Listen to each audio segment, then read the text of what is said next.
안녕하세요, 여러분. 서울대 화학부와 유전공학연구소에 있는 김성현 교수입니다.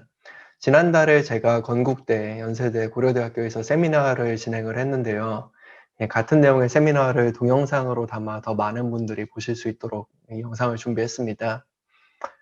내일 모레 있는 서울의대 세미나부터는 저희 연구실의 체온 조절 관련 연구 내용도 함께 발표를 할 거기 때문에 이 주제에 대해서 1시간 정도의 분량으로 세미나를 한 영상을 남겨두면 향후에 저희 학계 동료분들이나 또 학생들이 유용하게 볼 수 있지 않을까 하는 생각으로 준비를 하게 됐습니다.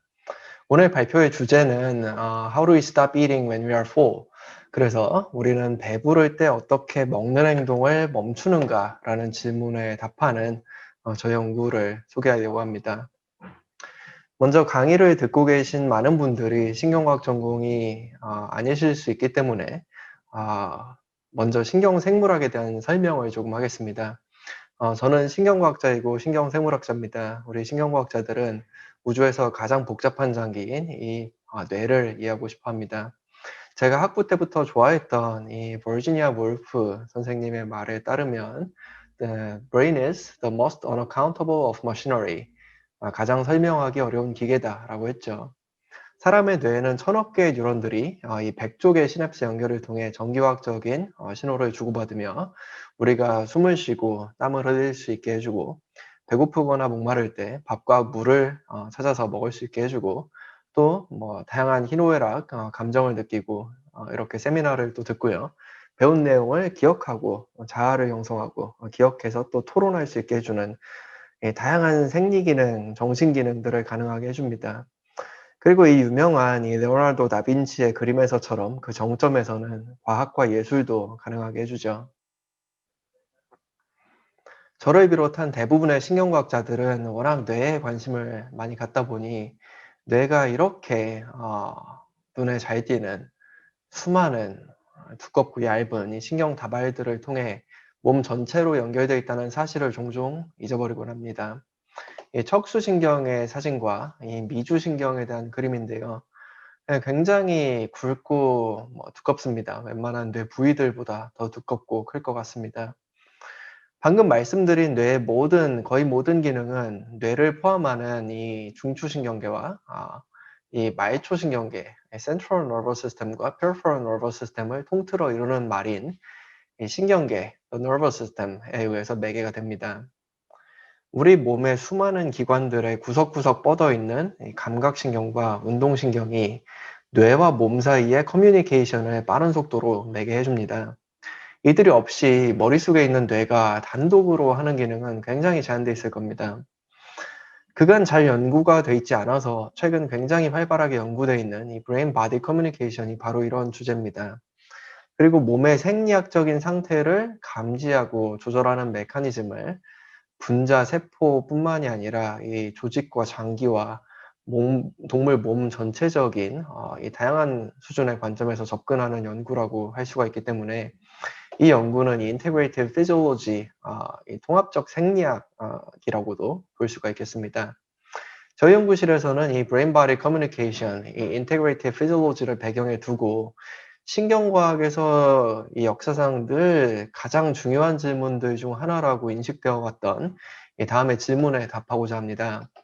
How is sensory input transformed into motor output to generate appropriate behavior and physiological responses? 그래서 물론 이 센소리 인풋을 모럴 아웃풋으로 바꾸어 적절한 행동적, 생리학적인 변화를 일으키는 것은 신경계입니다. 신경계를 이 인풋 아웃풋 트랜스포메이션을 담당하는 어떤 인테그레이티브 센터로 간주하는 접근법은 17세기의 데카르트부터 시작된 아주 유구한 전통입니다. 이후에 신경생물학을 전공하시는 분들이라면은 한 번쯤 다 들어봐 보셨을 만한 유명한 신경생리학자들인 찰스 셔링턴이나 휴벨, 위젤 등에 의해서 계속해서 이어져 온 생각의 프레임이죠. 저는 이 질문을 정확히 디파인된 감각 신호와 이들이 몸에서 뇌로 전달되는 정확한 경로를 밝히고 이 정보가 정확히 어떻게 처리되어 행동적, 생리적 변화를 일으키는지 그 전 과정을 규명하고 싶습니다. 정확히라는 말을 제가 많이 하고 있는데 이 감각 신호부터 뇌에 이르기까지 이 정확한 신경 전달과 처리 메커니즘을 완벽히 알아낼 수가 있다면은 몇몇 단순한 뇌 기능들에 대해서는 향후 20-30년 후에는 이 물리학이나 화학과 같은 하드 사이언스와 같은 수준에서 완전한 과학적인 설명을 얻을 수 있지 않을까 하는 희망사항을 가지고 저희가 연구에 매진하고 있습니다. 제가 말하는 단순한 뇌 기능이라는 것은 동물에서도 진화적으로 아주 잘 보존이 되어 주로 이 훈회나 시상하부 영역에 의해서 매게 되는 배고픔, 포만감, 체온 조절, 페로몬 신호에 의한 공격 행동 등등을 얘기를 합니다. 이들에 대한 재미있는 연구들을 저희 연구실에서 진행을 하고 있고요. 차차 여러분들께 다 말씀드릴 수 있는 기회가 있었으면 좋겠습니다. 오늘 세미나에서는 특히 이들 중에 저희가 최근에 연구를 1차적으로 마무리한 이 포만감에 대한 연구를 말씀을 드리겠습니다. 자, 그래서 본론으로 들어가자면요. 모든 식사는 끝이 납니다. 모든 마시는 행동도 끝이 나죠. 어떻게 이 일이 일어나는 것일까요? 이 가장 기본적이고 근본적인 생리학적인 행동, 현상은 19세기 중반부터 과학자들을 사로잡았습니다. 수많은 연구의 결과로 동물이 먹거나 마실 때 이 소화관에서 발생하는 감각 신호, 이 센소리 피드백 시그널이 동물의 먹고 마시는 행동, ingestive behavior를 모니터링하고 억제한다는 가설이 대두가 됐습니다. 그런 피드백 시그널의 최전선에는 이 입과 인두, oral cavity와 oropharyngeal cavity에서 만들어지는 신호들이 있습니다. 1938년도에 이루어진 아주 초기의 실험들 중 하나에서 이 롤랜드 벨로우스라는 생리학자는 이 개의 식도에 구멍을 뚫고 관을 삽입을 했습니다. 그래서 입으로 들어오는 음식물이 더 이상 통과하지 못하고 몸에서 빠져나가도록 만들었죠. 이 구멍을 esophageal fistula, 식도 삽관이라고 해서 이 fistulation, 삽관 실험을 했다고 얘기를 합니다. 그리고 개가 목이 말라졌을 때 이 물을 마시게 했는데 이렇게 하면 실제로는 이 물이 몸 안으로 흡수가 되지 못하죠. 입하고 인두로만 계속 마시고 계속해서 관을 통해 몸 밖으로 빠져나가는 이런 드링킹을 sham drinking이라고 합니다. 가짜 드링킹이라는 거죠. 그래서 이 sham drinking을 계속하게 됐는데 벨로즈가 관찰을 해봤더니 이 개가 sham drinking을 수분에서 수십 분 정도 하다가 잠깐 멈췄다가 다시 마시기 시작한다는 것을 관찰했습니다. 이 발견과 또 이후에 이루어진 여러 다른 실험들을 바탕으로 이 oral cavity와 oropharyngeal cavity에서 발생하는 시그널들은 배고픔과 목마름을 아주 잠시나마 해결해 줄 수 있는 일시적으로 멈춰줄 수 있는 신호를 만들어낸다고 생각을 하게 됐습니다. 하지만 구체적으로 이것이 압력에 의해서 발생하는 신호인지, 맛인지, 오스몰 농도인지, 온도인지 등등 각 감각 정보의 기여도는 우리가 잘 모르고 있습니다. 이제 막 연구가 시작되고 있는 상황이죠. 다음으로 이 위와 장에서 발생하는 피드백 신호들에 대해서는 상당히 연구가 많이 되어 있습니다. 이 고전 논문들을 보면은 이 밀러, 토빈이라는 이 생리학자들이 위 속에 수술적으로 풍선을 넣고 부풀려 준 실험들이 나옵니다.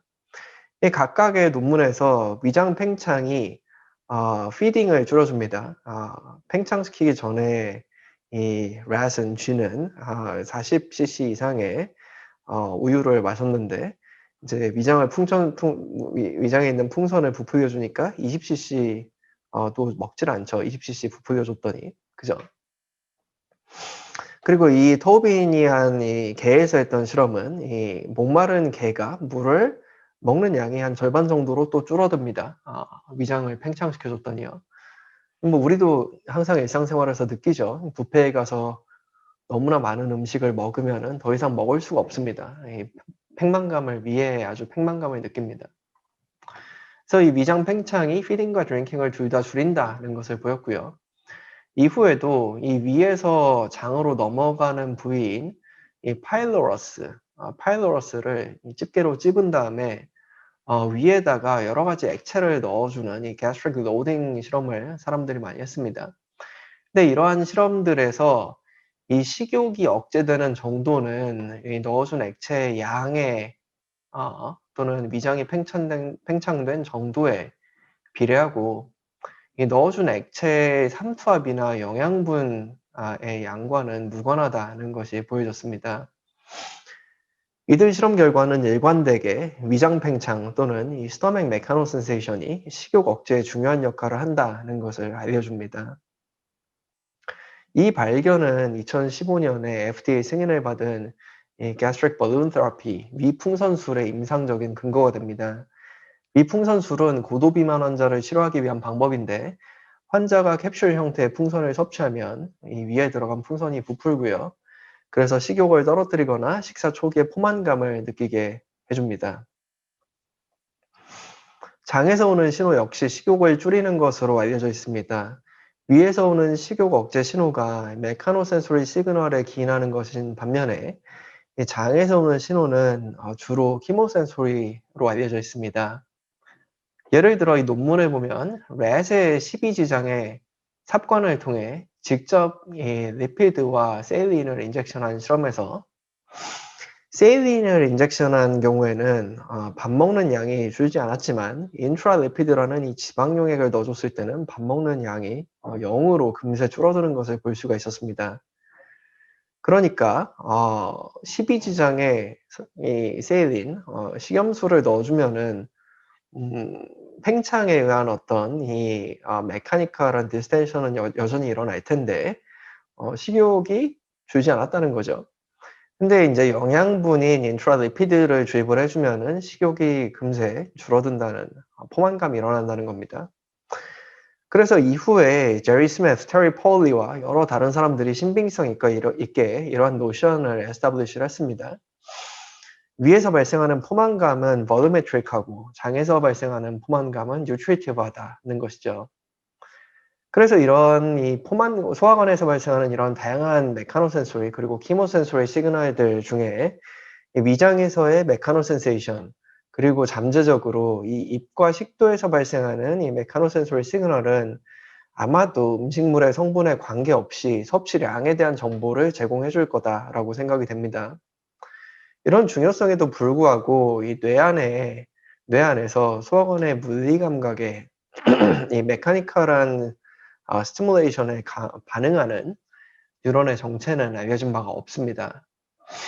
그리고 소화관에서의 물리적인 신호가 이 메카니컬한 신호가 뇌로 전달되는 gut brain pathway나 전달된 신호가 그리하여 어떻게 뇌 안에서 식욕을 억제하는지 그 메커니즘 역시 미지로 남아 있습니다.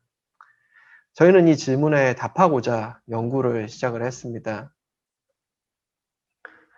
그럼 어디에서 연구를 시작을 해야 될까요?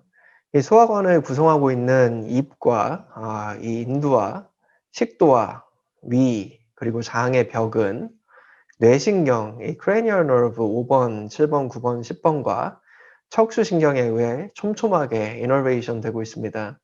이너베이션이라는 말은 신경 말단이 이렇게 덮고 있다는 얘기입니다. 이 신호는 후뇌에 있는 NTS라는 뇌 지역으로 전달이 되는데요. Nucleus of the Solitary Tract. 각 위장에서의 신호가 NTS 안에서도 서로 다른 서브리전들로 나뉘어서 전달이 되기 때문에 토폴로지가 유지가 된다고 해서 이 Visceral Topic Labeled Line Manner로 연결이 된다고도 합니다. 그리고 특히 입 쪽에서 오는 신호는 이 Trigeminal Nucleus, TN으로도 전달이 됩니다. NTS와 이 Trigeminal Nucleus는 뇌의 여러 지역으로도 투사를 하지만 특히 이 Parabrachial Nucleus, PB로 강하게 프로젝션 하는데요. 이 PB는 펀스에 있는 조그만 뇌 지역입니다. 이어서 이 feeding과 drinking에 관련된 수많은 지역을 널리 이너베이션 해줍니다. 이러한 회로 구조는 PB가 Mechanosensory Monitoring and Feedback Control of Ingestion, 기계적인 감각에 의한 이 섭식 행동의 모니터링 그리고 이 감각에 의한 Feedback Control of Ingestion의 핵심적인 역할을 할 거다라는 생각을 하게끔 합니다. 따라서 저희는 이 PB의 연구 역량을 집중을 했습니다. PB의 수많은 다양한 기능을 하는 이 서브리전과 셀 타입들 중에 특히 이러한 PB 서파플레이션의 지네틱 마커를 찾고자 했습니다. 어떤 파퓰레이션이냐면 이 뉴런들은 쥐가 밥을 먹거나 물을 마실 때 자연스럽게 액티베이션이 돼야 되고요. 이 소화관에서의 메카노센소리 시그널들을 인코드해야 되고요. 활성화되면 식욕을 억제시키는 신호를 전달하는 그러한 파퓰레이션이 라야 하는 것이죠. PB의 다양한 종류의 뉴런들 중 어느 것이 소화관의 물리적 자극에 반응하는지 알기 위해 저희는 먼저 포스 단백질의 발현을 이뮤노히스토케미스트리로 분석을 했습니다. 이 포스 단백질은 이 뉴럴 액티비티 마커 단백질의 하나이기 때문에 우리가 어떤 자극을, 예를 들어 이렇게 귀여운 자극을 주면 이 자극에 반응하는 뉴런들이 포스 단백질을 발현하게 되고, 따라서 뇌 조직을 포스 단백질에 대해 염색을 하게 되면 이와 같이 어떤 뉴런이 귀여운 자극에 반응했는지 이것을 나중에 알 수가 있게 됩니다. 이제 이 포스 이뮤노히스토케미스트리 방법을 응용해서 목마른 쥐가 물을 마실 때 활성화되는 뉴런을 살펴봤습니다. 이틀 동안 물을 굶은 쥐에게 물을 2시간 동안 주고 이후 2시간 후에 내 뇌를 꺼내서 특히 PB 지역의 포스 발현 패턴을 조사를 한 겁니다. 그래서 여기 보시는 이 형광 이미지가 그 결과고요. 이 초록색의 좁쌀 알갱이들처럼 보이는 이 점들이 포스를 발현하고 있는 뉴런들입니다. 그래서 뭐 DL, CL, VL, 뭐 EL 등등은 이 PB 서브리전들의 이름이고요. 재밌게도 저희는 이 PB 중에서도 이 DL, dorsolateral subregion에 포스 뉴런들이 모여 있는 것을 발견했습니다. 굉장히 집중적으로 localize 돼 있죠. 그런데 하필 이 dorsolateral subnucleus는 이 Allen Brain Atlas라는 퍼블릭 데이터베이스에서 보니 프로다이노르핀의 mRNA가 이와 같이 집중적으로 발현되는 곳이었습니다. 그래서 굉장히 발현 패턴이 포스와 프로다이노르핀이 겹치죠. 겹치는 것으로 보입니다. 그래서 이런 발견을 통해 저희는 이 PB의 프로다이노르핀 뉴런들은 아마도 이 워터 인테이크 시그널의 중요한 시그널을 전달하는 데 중요한 기능을 할 거다라는 가설을 세울 수가 있었습니다. 이 가설을 테스트하기 위해 저희는 이 프로다이노르핀 아이러스 크리 낚인 마우스 라인을 도입을 하고 이를 AI14 TD 토메이토 리포터 라인과 교배를 했습니다. 그래서 혹시나 이제 배경 지식이 이런 내용을 모르시는 청자분들이 계신다면은 제가 훨씬 더 자세하게 이런 것들에 대한 개념까지 상세하게 설명을 해놓은 조금 더 비전공자들과 학부 학생들을 위해서 만들어 놓은 동영상이 또 있습니다. 그래서 링크가 아래에 첨부가 돼 있으니까요. 보시고 좀 더 쉬운 강의를 또 듣고 나중에 이거를 또 들으시면은 더 잘 이해하실 수 있을 것 같습니다. 그래야 이 G를 가지고 앞서 말씀드린 포스 실험을 반복을 했습니다.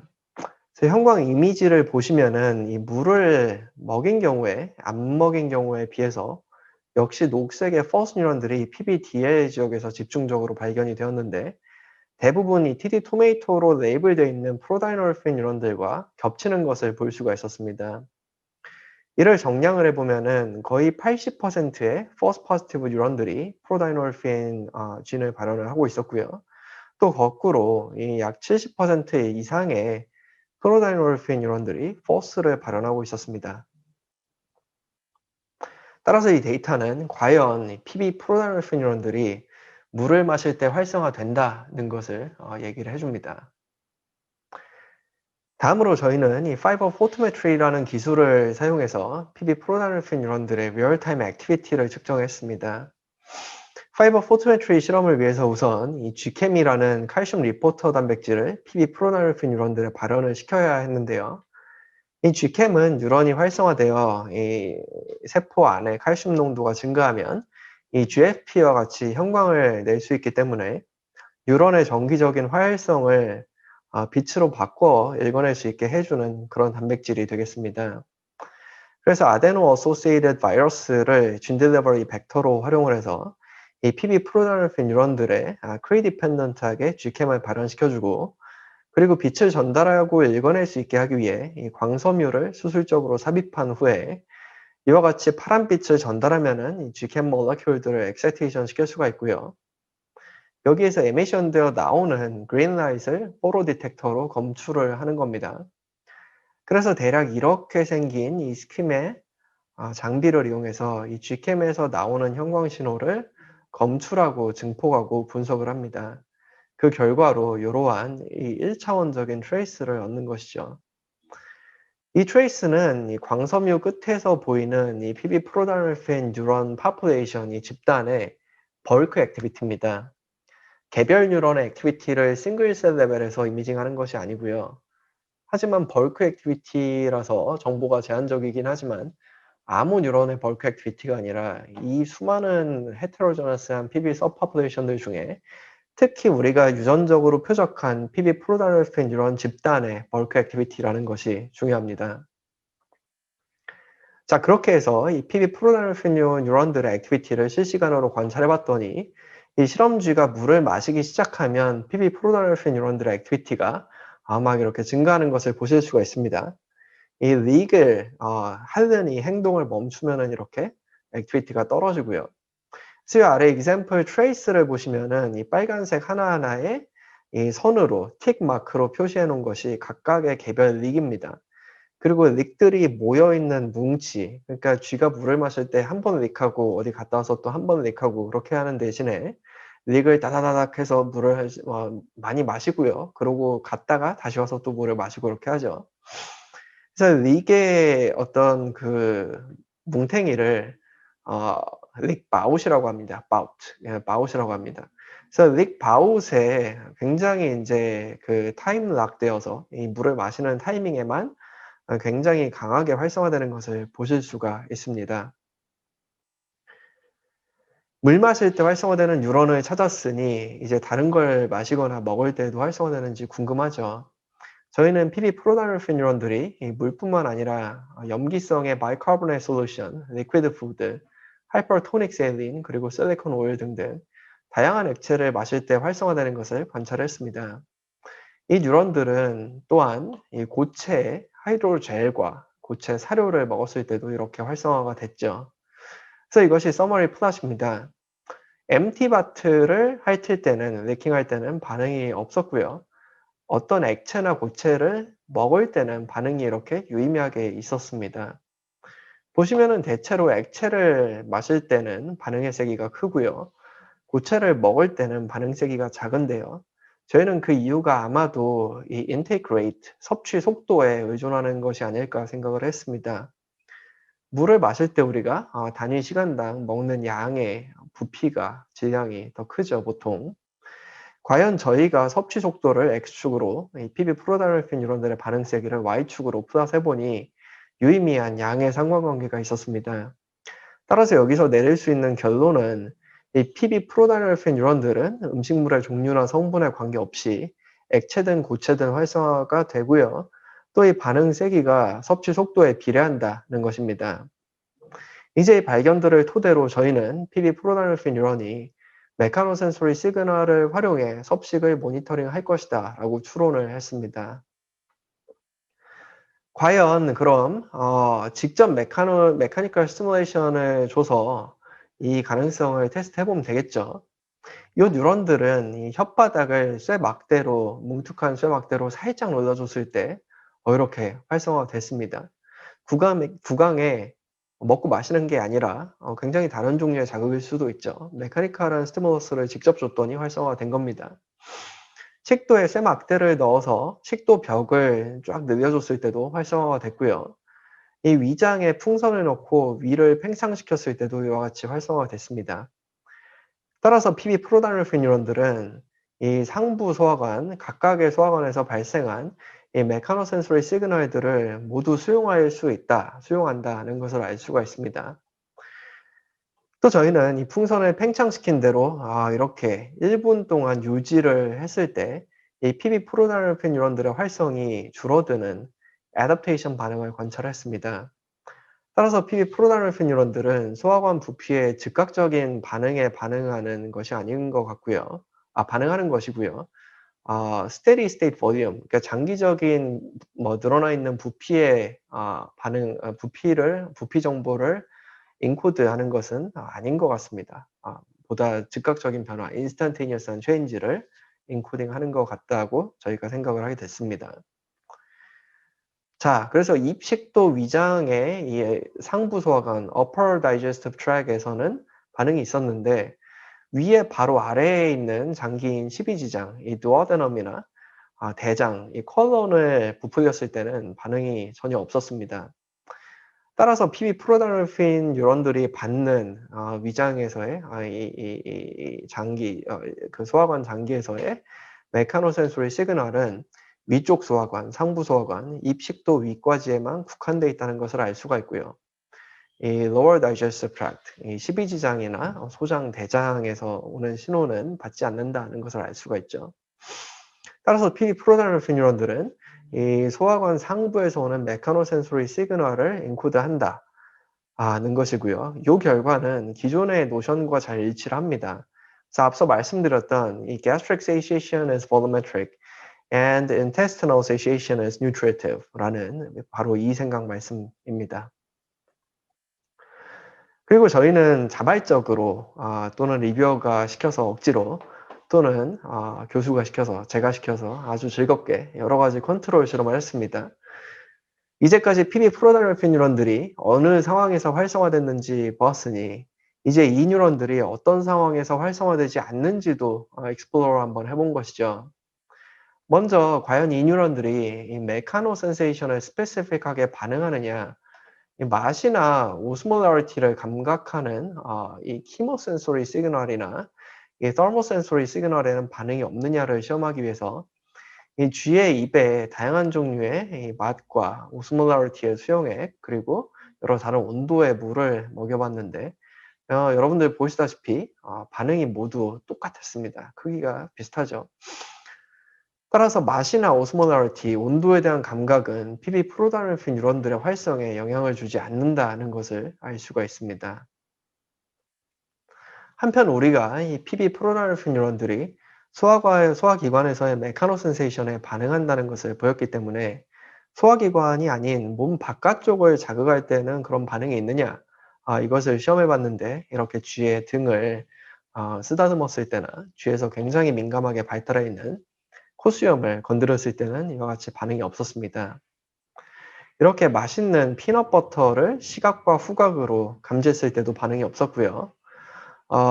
물이 입 안으로 들어올 거라고 미리 알려주는 소리를 들려줘도 이렇게 소리에는 반응이 없었습니다.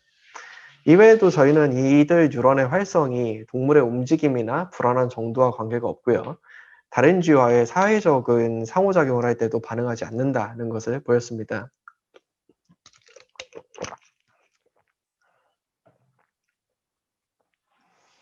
그리고 저희가 또 수행한 또 하나의 실험은 쥐의 몸 상태, 얼마나 갈증이 있느냐에 따라서 혹시 물 마실 때 PB 프로달로핀 뉴런들의 활성이 바뀌지 않을까 하는 것이었습니다. 목마를 때는 몸이 정말 몸에 필요한 상황이니까 이 PB 프로달로핀 뉴런들이 물을 마실 때 보여주는 반응이 더 크거나 작을 수도 있겠죠. 하지만 저희가 실험을 해보니 이 PB 프로달로핀 뉴런들의 이 베이스라인 액티비티 활성은 쥐가 목이 마르거나 안 마르거나 차이가 없었고요. 각 장기, 입과 이 인두와 이 식도와 위에 자극을 주었을 때 나타나는 반응의 세기도 쥐가 목이 마르거나 안 마르거나에 상관이 없이 바뀌지 않는다는 것을 보여줬습니다. 지금까지 많은 양의 데이터들을 보여드렸는데 이로부터 추정되는 결론을 한마디로 요약하자면 PB 프로달로핀 뉴런들은 이 고체든 액체든 성분에 관계없이 동물이 뭐든지 먹거나 마시면은 그 섭식 행동을 모니터링한다. 특히 이 소화관에서 발생하는 메카노센소리 시그널들을 통해서 이 인제션을 모니터링한다는 것입니다. 동의가 되시나요? 그런데 과연 정말 그렇게 말할 수 있느냐 하면은 지금까지의 실험은 하나하나의 PB 프로달로핀 뉴런들을 개별적으로 관찰한 것이 아니었고요. 이 전체 집단의 활성 정도를 본 거였습니다. 섭식과 메카니컬 스티무러스는 여러 면에서 다른 성질의 자극이기 때문에 싱글셀 레벨에서 보면 이렇게 서로 다른 뉴런들이 활성화되는 것일 수도 있습니다. 이런 가능성이 있다고 한다면은 메카노센소리 시그널을 통해서 인제션을 모니터링한다고 말할 수가 없죠. 왜냐하면 인제션은 인제션대로 그것을 모니터링하는 세포가 따로 있고, 메카노센소리 시그널들은 메카노센소리 시그널들대로 그것대로 모니터링하는 세포가 따로 있을 수도 있으니까 그렇습니다. 저희가 정말로 이 PB 프로달레핀 뉴런들이 메카노센소리 시그널을 통해 인제션을 모니터링하고 있다라고 주장을 하고 싶다면은, 이 싱글 뉴런 수준에서 각각 개별 뉴런들이 인제션과 메카니컬 스티뮬러스 둘 다에 반응한다는 것을 보여줘야 됩니다. 그 하지만 이제 그것이 아니라고 하더라도 여전히 재밌는 결과겠죠, 다른 파퓰레이션이 있다는 것이. 저희는 이 투포톤 현미경을 이용해서 이 뇌에 깊숙이 있는 개별 PB 프로달레핀 뉴런들의 액티비티를 관찰했습니다. 이 실험에서도 똑같이 PB 프로달레핀 뉴런들의 이 크리디펜던트하게 G캠 단백질을 발현시켰는데요. 파이버 포토메트리와 다르게 단순한 광섬유가 아니라 이 그레인 렌즈라는 그레디언트 인덱스 렌즈라는 특수한 렌즈를 삽입을 합니다. 이 원기둥 모양의 특수한 렌즈를 통해 이 뇌 심부의 이미지를 위로 가져와서 이 오브젝티브 렌즈, 대문 렌즈를 통해 들여다볼 수가 있게 됩니다.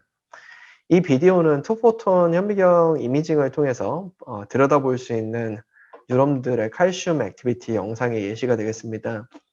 그래서 노이지하고 또 흔들리기도 하지만요, 여기에서 수많은 의미 있는 발견들을 해낼 수가 있습니다. 많은 데이터가 있지만은 많은 데이터들은 논문을 또 보시면 좋을 것 같습니다. 더 관심 있으신 분들은요. 저희가 아주 핵심적인 결과만 여기서 말씀을 드리자면, 저희는 쥐로 하여금 이 물을 마시게 하거나 위장을 팽창시키거나 입만 적셔주면서 이 개별 뉴런의 활성을 관찰했는데요. 놀랍게도 이 대부분의 뉴런이 이 세 자극 모두에 반응하는 것을 발견했습니다. 이 플롯에서 Y축은 개별 뉴런이고요. X축은 시간입니다. 그리고 색깔은 액티베이션 된 정도죠. 그래서 하늘색으로 갈수록 강하게 액티베이션이 된 겁니다. 그래서 첫 번째 플롯을 보시면은 이 물을 마실 때 이미징한 114개의 뉴런들 중 대부분의 뉴런들이 물을 마실 때 활성화되었다는 것을 보여주고요. 두 번째는 풍선으로 위를 부풀려 줬을 때 이미징한 107개 뉴런들 중 역시 대부분이 활성화됐다는 것을 보여주고요. 세 번째는 입에 물을 한 방울을 전달해서 입만 살짝 적셔줬을 때, 그러니까 입에 국한된 자극이라고 저희는 생각을 하는 겁니다. 이때도 역시 이미징한 97개 뉴런들이 거의 다 활성화됐다는 것을 보여줍니다. 그리고 중요하게도 이 세 번의 독립적인 이미징 세션에서 겹쳐 놓을 수 있는 뉴런들을 겹쳐 보니까 총 52개의 뉴런들이 여러 실험에 걸쳐서 우리가 같은 뉴런이라는 확신을 갖고 겹칠 수가 있었고요. 이 52개 뉴런들 중에 80%가 넘는 대부분의 뉴런들이 이 물 마실 때나 위장을 팽창시켰을 때, 그리고 입에만 어떤 자극을 주었을 때 이 세 가지 모든 경우에 다 반응을 했다는 것을 볼 수가 있었습니다. 따라서 이 결과는 개별 하나하나의 PB 프로달레핀 뉴런들이 입과 위에서 오는 메카노센소리 시그널을 통합하여 표상한다는 것을 보여줍니다. 같은 뉴런이 셋 다에 반응하니 통합된 신호라고 얘기를 할 수가 있는 것이죠. 또한 밥 먹을 때와 메카니컬 스티무러스를 줬을 때 같은 개별 뉴런이 활성화되니 개별 뉴런이 메카노센소리 시그널을 통해 섭식 행동을 모니터링 한다라고도 이제는 주장할 수가 있습니다. 지금까지 결과를 요약하자면, 먼저 PB 프로달레핀 뉴런들이 메카노센소리 시그널을 통해 동물의 인제스티브 비헤이비어를 모니터링 한다는 것, 그리고 이 개별 PB 프로달레핀 뉴런들이 입과 위 등의 소화관 여러 지역에서 오는 메카노센소리 시그널들을 통합하여 표상한다는 것을 보였습니다. 저희는 이제 다음으로 이 PB 프로달레핀 뉴런들이 그럼 좋다, 이 여러 지역의 소화관의 부위에 메카노센소리 시그널들이 이 PB 프로달레핀 뉴런들로 모이고 있는 것인데, 어느 신경회로를 통해서 이 소화관에서의 메카노센소리 시그널을 받는지를 연구를 했습니다. 그래서 이 점선으로 표시된 이 몸에서부터 뇌로 들어오는 입력 신경회로를 밝히고자 한 것이죠. 저희는 레트로그레이드 트레이서로 현재 학계에서 널리 쓰이는 이 레이비스 바이러스 벡터를 이용해서 이 PB 프로달리핀 뉴런들의 모노시냅틱 인풋들을 조사해 봤습니다. 다시 한번 말씀드리자면은 이 레트로그레이드 바이러스 벡터나 이 레이비스 바이러스에 대해서도 제가 조금 더 쉬운 버전의 동영상 강의에서 충분히 설명을 많이 해놨습니다. 관심 있으신 분들은 보셔도 좋을 것 같습니다. 어쨌거나 그렇게 했더니 PB 프로다이놀핀 뉴런들의 이 모노시냅틱 인풋들이 뇌 전체적으로 여러 지역에서 발견이 됐습니다. 저희는 특히 소화관에서의 메카노센소리 시그널들이 후뇌 지역을 통해 PB 프로다이놀핀 뉴런들로 전달되는 이 입력 센소리 인풋 패스웨이들을 알고자 했기 때문에 이 후뇌 지역을 이와 같이 자세히 들여다보고 인풋들을 정량을 하기도 했습니다. 이 중에 특히 저희가 주목한 리전은 이 NTS와 이 트라이제미널 뉴클레어스입니다. 그 이유는 바로 이들이 cranial nerve 5번, 7번, 9번, 10번이나 이 척수신경 등 여러 신경을 통해 입과 식도 위에서의 감각 신호를 뇌로 전달하는 것으로 알려진 부위였기 때문이죠. 그래서 앞에 인트로덕션에서 말씀을 드렸었죠. 이 중에 특히 PB 프로다이놀핀 뉴런들로 입력 신호를 주는 NTS 뉴런들에 대해 다시 한번 이들의 인풋을 조사해 봤더니 노도스 갱글리언에 입력 뉴런이 있는 것을 발견할 수가 있었습니다.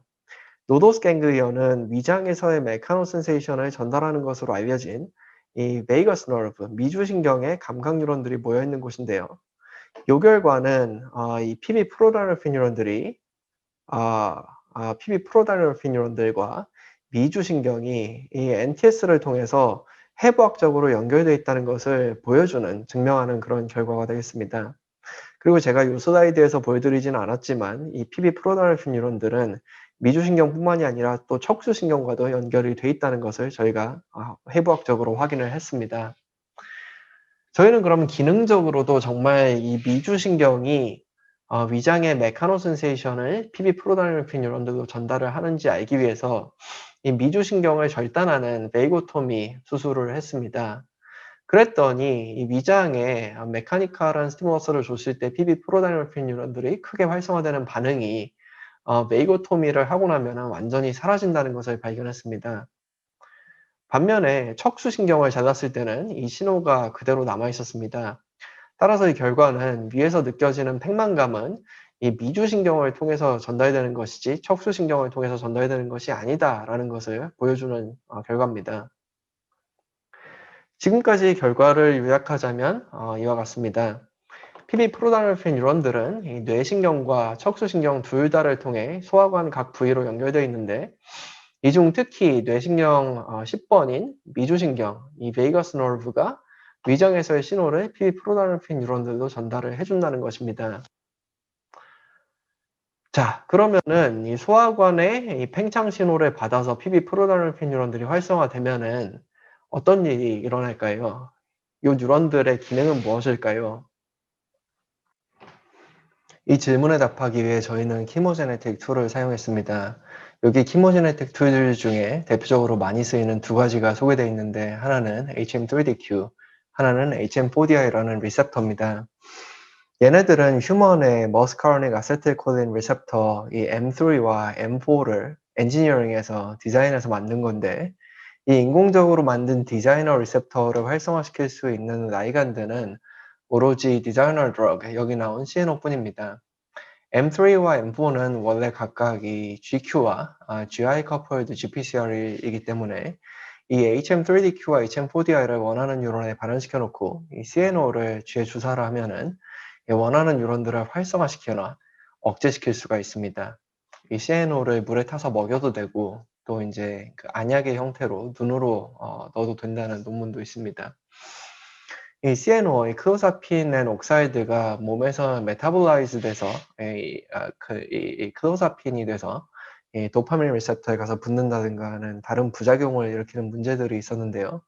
최근에 이를 개선하고 훨씬 더 강하게 또 바인딩하는 라이간드를 개발을 이 원래 키모제네틱스를 개발한 그룹과 다른 그룹들이 같이 해서 지난 2020년 8월에 네이처 뉴로사이언스에 발표가 되기도 했었습니다. 그래서 저희는 이 PB 프로다이놀핀 뉴런들을 HM3DQ를 이용해 자극을 했더니 놀랍게도 밥 먹는 양이 약 20% 수준으로 크게 감소했고요. 물 마시는 양도 20% 수준으로 대폭 줄어들었습니다. 반대로 HM4DI를 사용하여 이 뉴런들을 억제시켰을 때는 이 밥 먹는 양과 물 마시는 양이 늘어나서 병적인 과식, 과음 피노타입이 관찰이 됐습니다.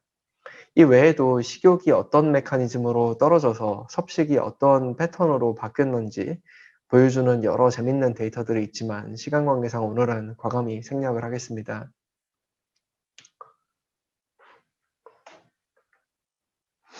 저희 결과를 종합하면 다음과 같은 주장을 할 수가 있습니다. 동물이 밥을 먹거나 마실 때 이 PB 프로노르핀 뉴런들은 소화관의 물리적 감각, 메카노센소리 시그널들을 받아서 활성화가 되고요. 이 뉴런들이 활성화가 되면은 특히 이제 위장에서의 신호는 베이거스 너브를 통해서 전달이 되고요. 이 뉴런들이 활성화되면 앞 슬라이드에서 제가 설명드리지 않았던 지나갔던 내용입니다. 이 부정적이고 지속적인 어떤 식욕 억제 신호가 발생해서 섭식 행동의 개시를 억제를 한다는 것입니다.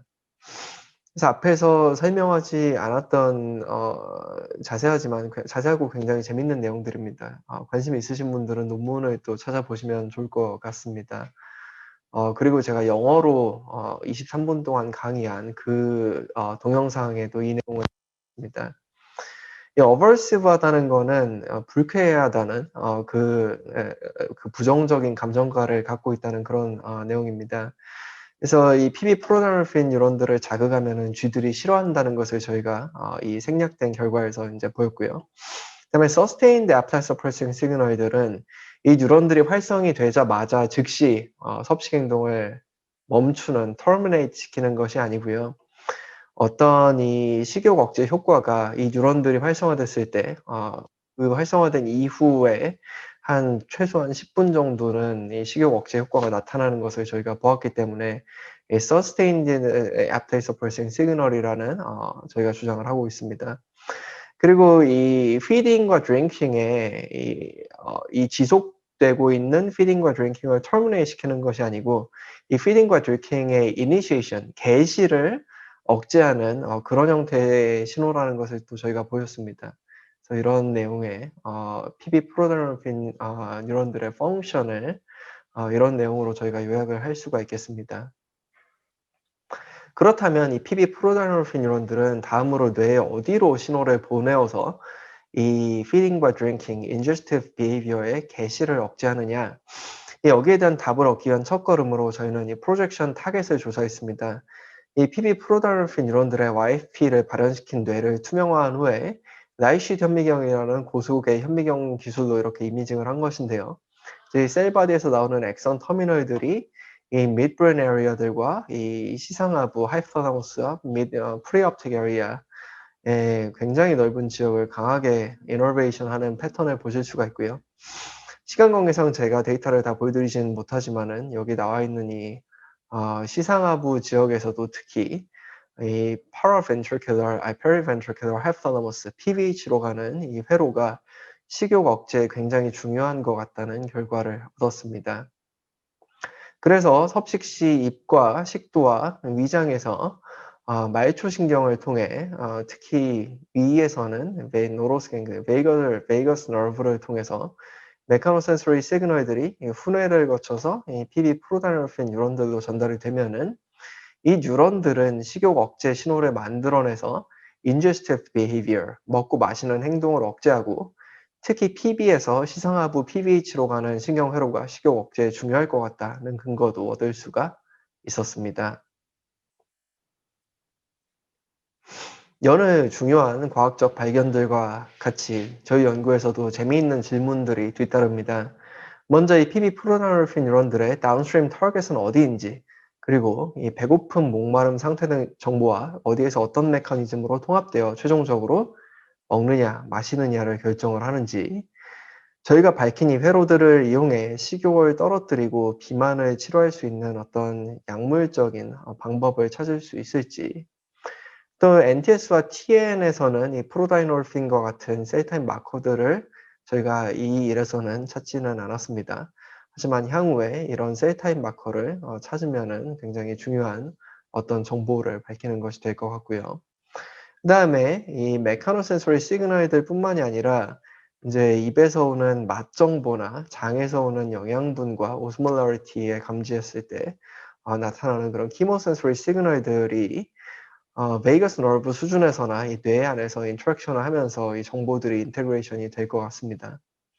그래서 이 키모센소리 시그널들과 메카노센소리 시그널들은 어떻게 인터랙션하고 인테그레이션이 될 것인지, 마지막으로 입에서 오는 메카노센소리 시그널들은 어떠한 경로로 전달이 되는지, 정확한 기능은 무엇인지, 이러한 내용으로 연구를 전개해 나가고자 합니다. 저는 특히 이 연구를 통해 오늘 발표의 서두에서 말씀드렸던 바와 같이 정확히 디파인된 감각 신호가 뇌로 전달되고 뇌로 들어오고 처리되는 이 정확한 경로와 메커니즘을 밝히고, 그 결과로 인제스티브 비헤이비어라는 이 로버스트하고 생존에 에센셜한 매우 기본적인 행동이 어떻게 조절되는지 완전한 과학적인 설명을 얻고자 하는 희망사항이 있습니다. 임상적으로도 저희 연구는 비만과 당뇨병 등의 대사질환 치료를 위해 현재 널리 사용되고 있는 시술들의 신경학적 기전을 밝혀줄 수가 있습니다. 여기 소개된 위우회술, gastric bypass surgery와 위풍선술, gastric balloon therapy, 이들은 대표적으로 이 메카니컬한 디스텐션으로 인한 포만감의 원리를 이용하여 식욕을 감소시키는 시술입니다. 이 gastric bypass therapy surgery 같은 경우에는 이 자르고 나서 조그맣게 남아 있는 요 위가 밥을 조금만 먹어도 크게 부풀게 되기 때문에 메카니컬한 디스텐션이 커진다고 보는 것이고요. 하지만 그 기전이 뭔지는 잘 알려지지 않았습니다. 이 미주신경 자극술 또한 마찬가지입니다. 미주신경의 자극으로 식욕이 떨어지는 메커니즘을 잘 모르고 비만 치료에 효과가 있다 하는 현상만 이용을 하고 있는 것이죠. 연구가 잘 되어 있지 않습니다. 또 저희가 이 물리적 포만감 연구를 진행하며 식욕을 직접 조절할 수 있는 뉴런들을 찾고요. 이들의 유전자 발현 패턴을 분석하면 식욕 조절 약물, 다이어트 약이나 식욕을 돋게 만드는 약물을 개발할 수 있는 새로운 분자 표적도 발견할 수 있을지 모릅니다. 그렇게 되면 세계적으로 약 20억 명이 넘는 비만 환자들의 삶을 크게 개선할 수 있는 잠재적 가능성이 있습니다. 그렇게 되면은 저희가 저의 개인적인 소망입니다. 한강변에 아주 멋있는 통유리로 된 신경과학 연구소를 만들고 우리나라의 가장 우수한 인재들을 모아서 굉장히 인제 훌륭한 조건으로 모셔서 어 아주 선도적인 연구를 전 세계적으로도 돋보이는 그런 연구소를 이끌어 보고 싶다는 그런 소망을 해 봅니다. 여기까지 해서 오늘 발표를 마치겠습니다. 오늘 발표한 내용을 주도적으로 연구한 이 김동윤, 허규랑 김민유 학생과 또 연구실 저희 다른 학생들, 저희 공동 연구자들, 그리고 저희 연구를 서포트한 펀딩 에이전시들에 감사드립니다. 이 세 학생 모두 제가 학생 시절일 때와 비교를 해 봐도 여러 면에서 칭찬을 금할 수 없는 훌륭한 젊은 학자들입니다. 이 신경과학에 대한 열정과 이 넓은 지식, 크리티컬한 띵킹, 성실성, 워크 에틱스, 커뮤니케이션 스킬 등등 훌륭한 학자들이 갖춰야 할 모든 덕목을 다 갖추고 있어서 저희 연구실에서 이 우수한 학생들이 이렇게 오늘 발표드린 이 네이처 논문의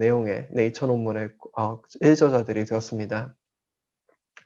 또 저희 연구실에 아주 이 intellectually intense하고 challenging하면서 굉장히 재미있는 이런 환경을 유지해 주고 있는 저희 학생 여러분들께 감사 말씀을 드립니다. 어 긴 시간 동안 경청해 주신 친 청자 여러분들, 시청자 여러분들께 감사드리고요. 질문이 있으면은 환영합니다. 언제든지 저희 이메일로 연락 주시면은 성심성의껏 답장해 드리겠습니다. 감사합니다.